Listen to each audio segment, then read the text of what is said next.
মধ্যপ্রাচ্যে নতুন করে উত্তেজনা চরমে পৌঁছেছে। ইরান শনিবার ভোরে জানিয়েছে তারা ইসরায়েলের ক্ষেপণাস্ত্র ও ড্রোন হামলা শুরু করেছে। একই সঙ্গে উপসাগরীয় 4 দেশ সংযুক্ত আরব আমিরাত, কাতার, বাহরাইন এবং কুয়েতে অবস্থানরত মার্কিন বাহিনী ঘাঁটিতে আঘাত হানা হয়েছে বলে দাবি করেছে তেহরান। 4 দেশই পরে তাদের আকাশসীমা সাময়িকভাবে বন্ধের ঘোষণা দেয়। ইরানের বিপ্লবী গার্ড বাহিনী এক বিবৃতিতে জানায়, যুক্তরাষ্ট্র ও ইসরায়েলের যৌথ হামলার জবাবে বিস্তৃত ক্ষেপণাস্ত্র ও ড্রোন অভিযানের প্রথম ধাপ শুরু হয়েছে। তাদের ভাষায় এটি আগ্রাসনের সরাসরি প্রতিক্রিয়া। ইরানের স্বরাষ্ট্র ও পররাষ্ট্র মন্ত্রণালয়ও পৃথক বিবৃতিতে বলেছে, যুক্তরাষ্ট্র ও ইসরায়েল জাতিসংঘ সনদ লঙ্ঘন করেছে এবং দেশটির ভৌগোলিক অখণ্ডতা ও সার্বভৌমত্বে আঘাত হেনেছে। এর আগে শনিবার ভোরে তেহরানের একাধিক স্থানে বিস্ফোরণের খবর পাওয়া যায়। আন্তর্জাতিক সংবাদ সংস্থা এএফপি জানিয়েছে, রাজধানীর আকাশে ধোঁয়ার কুণ্ডলী দেখা গেছে। ইসরায়েলের প্রতিরক্ষামন্ত্রী দাবি করেন, তেহরানের একাধিক সামরিক ও কৌশলগত স্থাপনায় হামলা চালানো হয়েছে। এক ইরানি কর্মকর্তা রয়টার্সকে বলেন, দক্ষিণ তেহরানে কয়েকটি মন্ত্রণালয় ভবন লক্ষ্য করে আঘাত আনা হয়।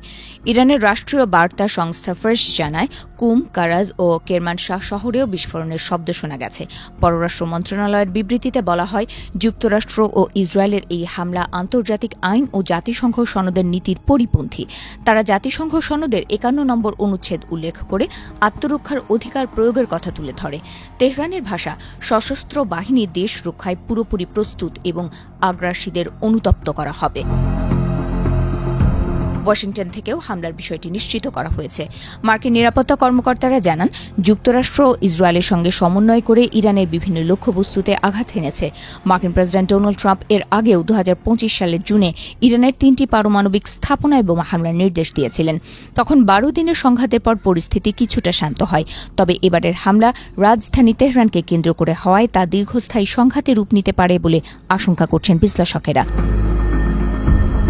জানুয়ারিতে যুক্তরাষ্ট্র মধ্যপ্রাচ্যে অতিরিক্ত যুদ্ধ বিমান আকাশ প্রতিরক্ষা ব্যবস্থা এবং একটি বিমানবাহী রণতরী মোতায়েন করে।